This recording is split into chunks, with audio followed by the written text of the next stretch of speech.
Il y avait des couples qui sont séparés à la même table. Clairement, le troisième service, j'ai passé des gens là parce qu'il y avait du bad vibe, karma. bad vibe sur la table.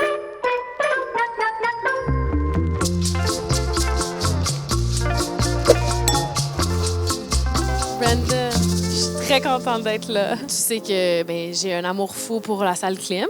Je dis pas salle climatisée, maintenant je dis salle clim parce que je me considère comme une habituée. Au-delà du fait que c'est vraiment cute puis que c'est super chaleureux, la bouffe est tout en finesse, souvent axée sur les légumes. C'est quoi votre ligne directrice en cuisine? Je pense qu'une ligne directrice, c'est plus comme le feeling de manger ici. Surtout, on travaille avec ce que le terre nous donne, avec les saisons. Le menu change absolument avec l'inspiration à James, notre chef. Je pense que nous sommes tous d'accord qu'une souper genre trop lourde, trop gras, c'est un peu une chose de la passée.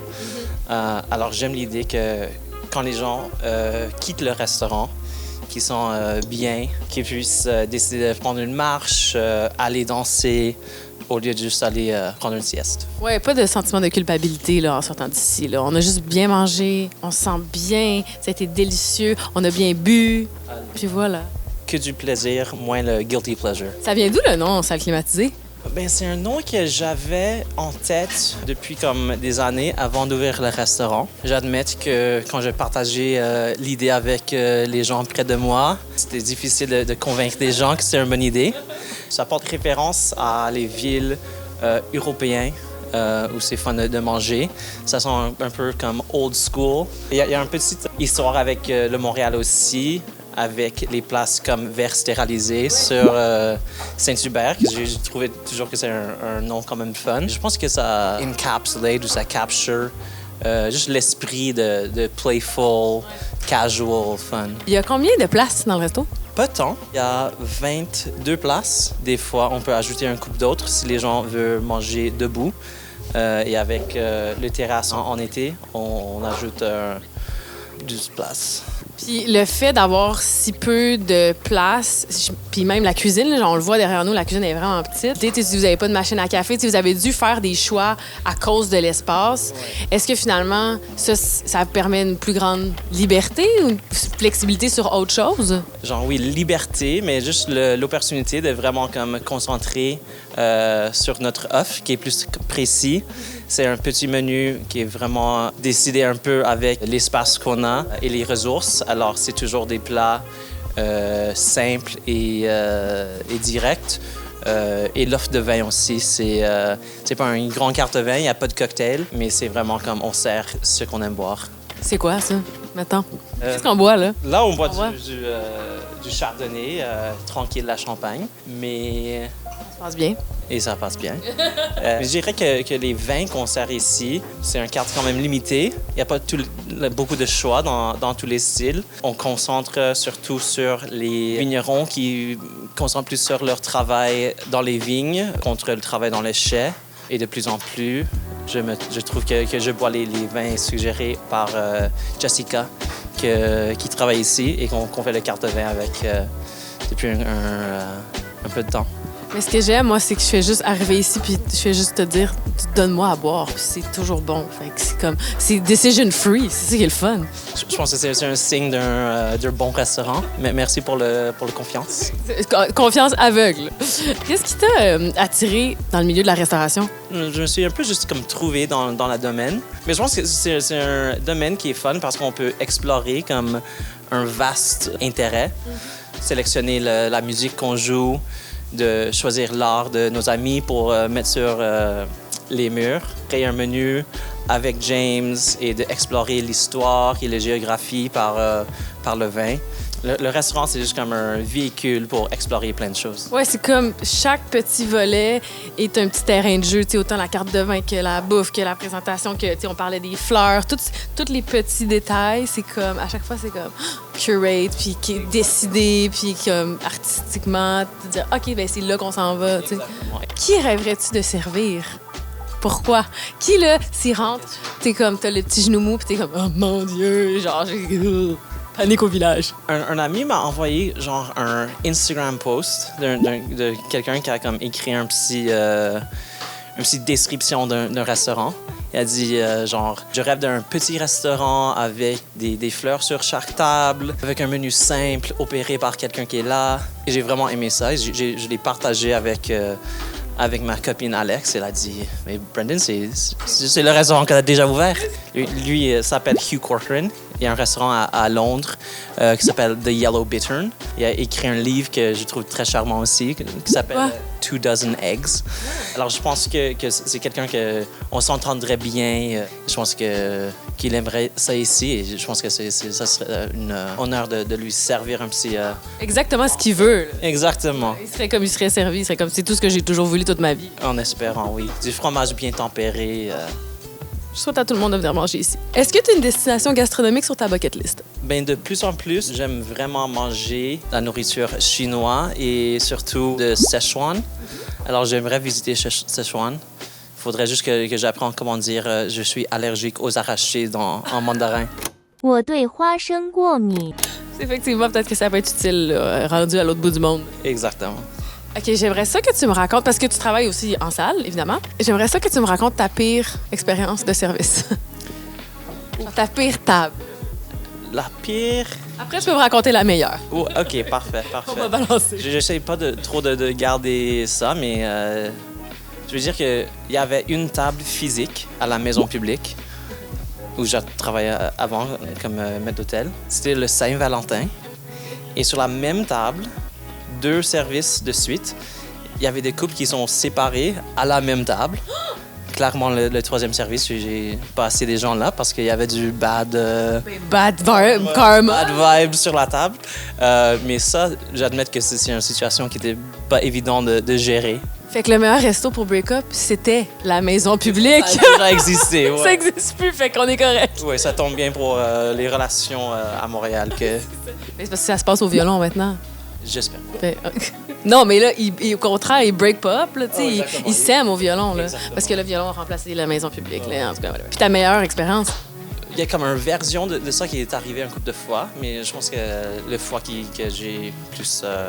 que je pense encore, c'est arrivé ici, plein hiver. Dernier service, le restaurant était plein. Il y avait un panne d'électricité, genre un coupe de courant pour genre the whole block, qui était comme initially quand même stressant.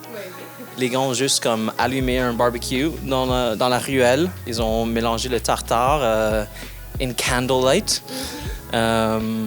Et tout le monde a resté. On a nourri tout le monde. Le salle était comme rempli avec les sons des ustensiles et le chatter. Et j'ai resté ici vraiment longtemps avec des amis en buvant du vin. Et je pense que ça a vraiment comme encapsulate cette industrie as a whole. C'est vraiment juste make it happen, montrer un good time. Alors je pense que ça quand même souvent. C'est drôle parce que il m'est arrivé exactement cette situation-là en mangeant au Alma, où il y a eu une panne de courant, puis tout le monde est resté.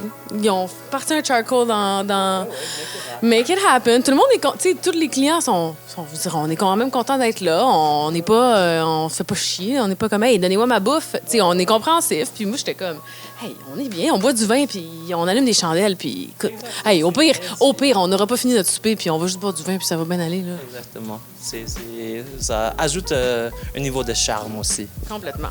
Marché à Atwater ou marché Jean Talon? Marché Jean Talon, sans doute. Extra shout-out à Binette et Filles que je visite à tous les mercredis pour les fleurs. Ah, moi aussi, j'y vais tout le temps, puis je me fais tout le temps des petits bouquets custom. C'est ma passion. Qu'est-ce qui te turn off le plus dans un restaurant? Si je peux donner deux réponses, une éclairage froid, c'est vraiment... C'est mon number one. Ça devient comme physique. Et dans un restaurant, un tabouret sans dossier à un bar, pour moi, c'est... Un bar, c'est correct, mais pour un restaurant, c'est misstep. Ta manière préférée de manger des œufs? Brouillé. Ta commande de bouffe la plus fréquente sur les applications? Genre Uber Eats, pour ne pas la nommer? Ça arrive jamais. Ah! Jamais. Wow! Fascinant. C'est quoi ton hidden gem? Présentement, c'est le Don Donia sur Bishop. Après-midi, ils font genre tonkatsu, curry. C'est vraiment fun. Meilleur resto pour une soirée entre amis? Peut-être Hoguam pour la bouffe viette. C'est vraiment fun. Puis meilleur resto pour que ça avait remparté? Définitivement à côté à Parapluie. À la cave? En plus, c'est exact. Exact. Où est-ce qu'on peut manger le meilleur brunch à Montréal? Nouveau système sur Beaubien. Meilleur resto pour une date réussie, à part ici, mettons. À part ici, je dirais ma première date avec ma copine Alex, c'était à Petit Alep. Alors pour moi, ça va toujours être le spot. Est-ce qu'il y a un resto qui a fermé que tu aimerais ramener? J'ai vu le show à la McCord de Restauration Montréal. C'est vraiment fun, ça, tu devrais. Dans une caisse, il y a une photo d'une bar qui était à le Whitlouf, qui est un restaurant sur Saint-Denis qui a fermé, que j'ai jamais entendu parler. Mais dans cette petite photo, il y a juste les luminaires, un beau bar avec genre du marbre, avec un bon tabouret. Et juste dans ce petit comme capture, c'est comme wow, ça a l'air comme c'était parfait. Ramène. Comment ça s'appelait? Whitlouf?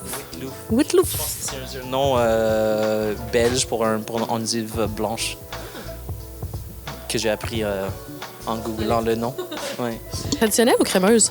Trad. Ton quartier préféré de la ville pour bien manger? Je pense que c'est le centre-ville. Dans Dania, à côté, il y a le Flamme de Szechuan, Antep Kebab, qui est dans le quartier chinois, Tavern on the Square. C'est beau, hein? Il y a tellement comme d'histoires. Je suis comme, tellement nice cet endroit.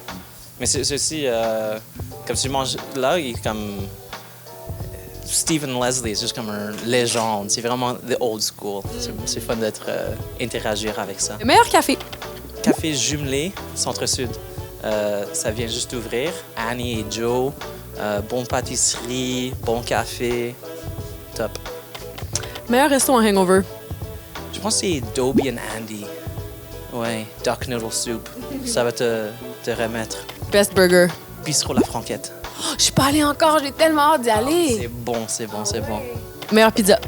Ben, on est gâtés dans le quartier. Pour quelque chose de pointu, il y a le bouquet. Et pour le carré, il y a le San Gennaro. Est-ce qu'il y a un aliment ou un plat que tu détestes? C'est un peu gênant, mais j'ai une relation difficile avec les rognons. C'est dit tellement poliment. Une relation difficile. J'accepte que c'est ma faute, mais ouais.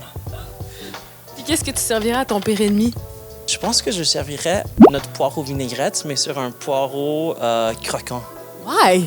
Parce que les poireaux croquants sont juste méchants. Ça aurait vraiment pu être bon, mais c'est pas bon parce que comme tu as de piece of shit. C'est comme la meilleure chose ou pire chose. Eh ben c'est tout. Attends, dernière question. Qu'est-ce que tu as mangé avant l'entrevue? Puis qu'est-ce que tu vas manger après? J'ai partagé un sandwich de Café Italia avec James et la prochaine chose, c'est probablement le staff meal à 4 heures. Ça va être quoi? Je sais pas. Ça va être bon, c'est sûr, ça va être bon. Hey, c'est tout, merci. Mais merci à toi. Yay! Cheers!